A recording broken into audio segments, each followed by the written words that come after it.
Hello YouTube and welcome to another Elder Scrolls lore video. Today we're once again talking about the An-Xileel, the Argonian faction ruling over Black Marsh in the 4th era, so around the time of Skyrim. I have already talked about this faction in the past, but due to bad narration and a worse microphone that I had at the time, I thought it would be worth to try and remaster this video, since we also have some new information around Black Marsh.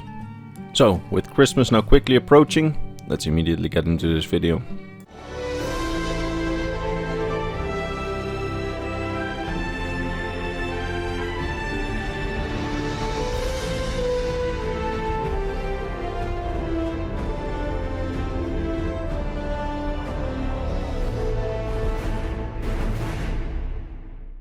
So, the An-Xileel are the current ruling faction of the independent state of Argonia, or Black Marsh. They're a big mystery to most of us, and it seems that nobody really knows exactly what they're about, so back when I originally made this video, I dove into the Elder Scrolls novels, in-game books and dialogue and pieced together everything that we have on the An-Xileel from all the little bits and pieces that we have. So let's start at the beginning, back during the Oblivion Crisis, when the An-Xileel first rose to prominence. The An-Xileel are a faction of nationalistic Argonians which played a big role in the Oblivion Crisis in Black Marsh. They, in combination with the Hist and the other Argonians, drove back the hordes of Oblivion with such a fury that the Oblivion gates had to be closed, because at that point it was basically the Argonians invading Oblivion rather than the Oblivion horde invading Argonia, or Black Marsh. After the Oblivion Crisis, the An-Xileel, just like the Thalmor, claimed that they were the ones responsible for ending the entire crisis on Tamriel and used that to gain popularity in Black Marsh, ultimately ending up in control of the organized governments in the province. Like I said, in their rise to power they are quite similar, and there are quite some parallels with the Thalmor in Somerset Isles, because just like the Thalmor in Somerset, the An-Xileel used the lie that they were the reason for the end of the crisis to gain popularity with the support of the people. They drove away the few Imperial legions and governors from Black Marsh that were left after the Oblivion Crisis, and after that they were basically in control and started to oppress and drive out all their political opponents as well domestically. After taking over, the An-Xileel looted and burned down Imperial buildings and put the former Imperial government workers to public shame while continuing to paint themselves as the saviors of Black Marsh. Upon seizing power in the province, they really began organizing themselves into a Black Marsh-wide government. Before the Oblivion Crisis they were simply some sort of paramilitary faction, but several years after the Oblivion Crisis the An-Xileel had transformed themselves into an actual government. We don't know much of the government structure itself, except for a few bits. One of the few things that we do know is that their government frequently communicates with the Hist, but it's not necessarily controlled by the Hist, unlike previous Black Marsh governments, as they sometimes even disagree with the Hist. For example, during the Imperial crisis, which features in the Elder Scrolls novels, they only communicated with one rogue history which agreed with them in Lilmoth, and ultimately they ended up cutting themselves off from all the other histories, meaning that by the 4th era, the Hist are no longer truly in control over most Argonians, as under the An-Xileel, they're partly cutting themselves off when they don't agree with the Hist.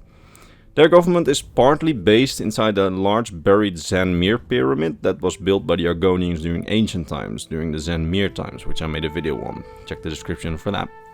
And that pyramid was subsequently excavated by the An-Xileel after they drove out the Imperials.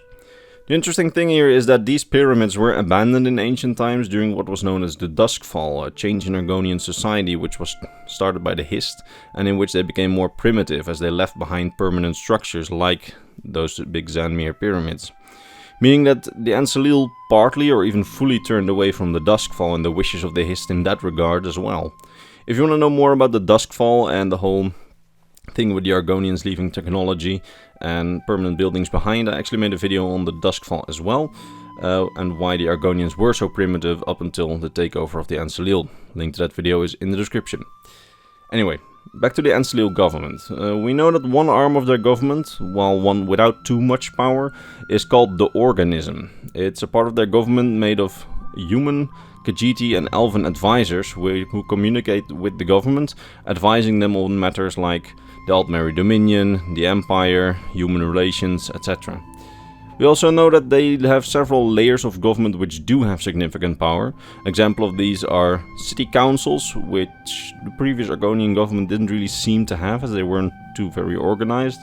with one council basically governing each city in Black Marsh. This suggests that the An-Xileel are actually quite well organized, as opposed to just being some Argonian tribe which suddenly took over Black Marsh, which is a bit of a stigma that some of the lore communities still cling to, which I don't really understand, but alright.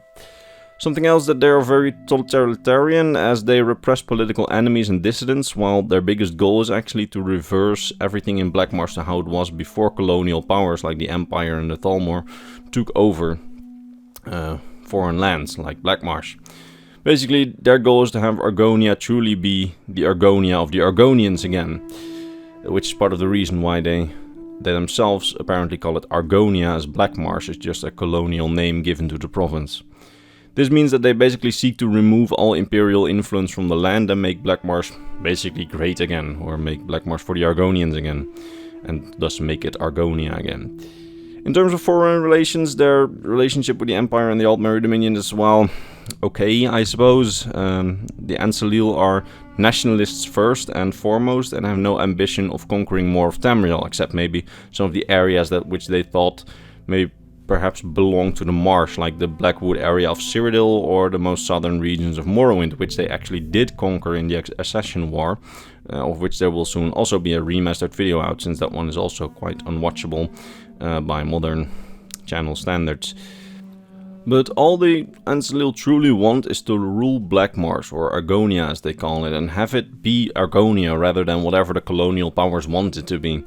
They use a lot of anti-Imperial and even anti-Thalmor propaganda on their people to avoid entering pacts with them, forging alliances with them, or falling under their rule.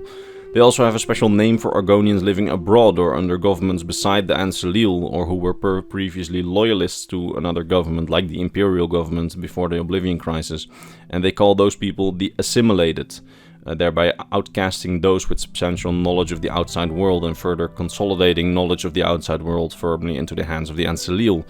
Enemies of the government or former Imperial loyalists get exiled to the bad parts of the towns, thereby making it more appealing for Argonians to support the An-Xileel to secure better lives for themselves in their new society. This all means that Black Marsh has become largely a neutral and very self-focused state, a bit of a wild card in Tamriel's politics, so to say, not really liking anyone in the world, but with no real intentions of attacking anyone either, and just focusing themselves on their own population. This can actually be confirmed by the map that we can find in Skyrim, the trade route map of the East Empire Company.